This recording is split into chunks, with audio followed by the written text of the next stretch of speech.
Hello' everyone, আপোনালোক সকলোকে মোৰ চেনেলৰ এটা নতুন ভিডিঅ'লৈ পুনৰবাৰ স্বাগতম জনালোঁ। আজি মই আপোনালোকলৈ লৈ আহিছোঁ আম আচাৰ একেবাৰে সহজভাৱে কেনেকৈ বনাব পাৰি তাৰে ৰেচিপিটো। ভিডিঅ'টো শেষলৈকে চালেই আপোনালোকে গম পাব যে মই আম আচাৰ কেনেকৈ বনাইছোঁ। মোৰ বনোৱা পদ্ধতিটো একেবাৰে সহজ। মই আমকেইটা ধুই লৈছিলোঁ গোটাকৈ, কিন্তু ধুই লোৱাৰ পিছতো আকৌ ধুবলগীয়া হ'ল কিয়নো আমখিনি বহুতেই পুকীয়া আছিলে। আমখিনিৰ যিহেতু গুটিটো টান হৈ গ'ল, সেয়েহে মই কাটোতে এইদৰে কাঠ এটুকুৰা লৈ কাটিবলগীয়া হ'ল আৰু হাতত দেখিছেনে কিমান ক'লা লাগিলে। আৰু ভালদৰে দুবাৰ তিনিবাৰ ধুই লৈ এই ফুটা থকা খৰাহীটোত অলপ দেৰিৰ বাবে পানীখিনি যাবলৈ দিম।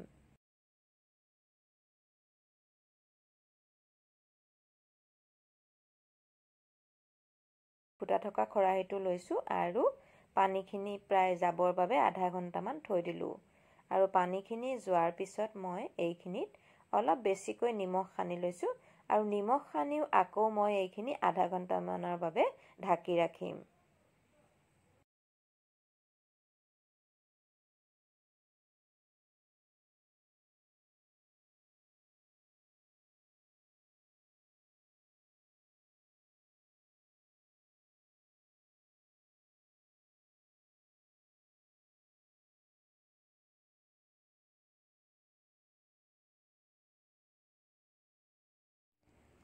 একেবাৰে ধুনীয়াকৈ আমাৰ খৰি কাটি থোৱা আছে, বতাহত যিহেতু গছ ভাগিছিলে, আৰু সেই খৰিখিনিৰ ওপৰতে মই এই আমখিনিৰ ডলাখন দি দিলোঁ আৰু এটা ৰ'দতহে শুকুৱাইছোঁ অকল।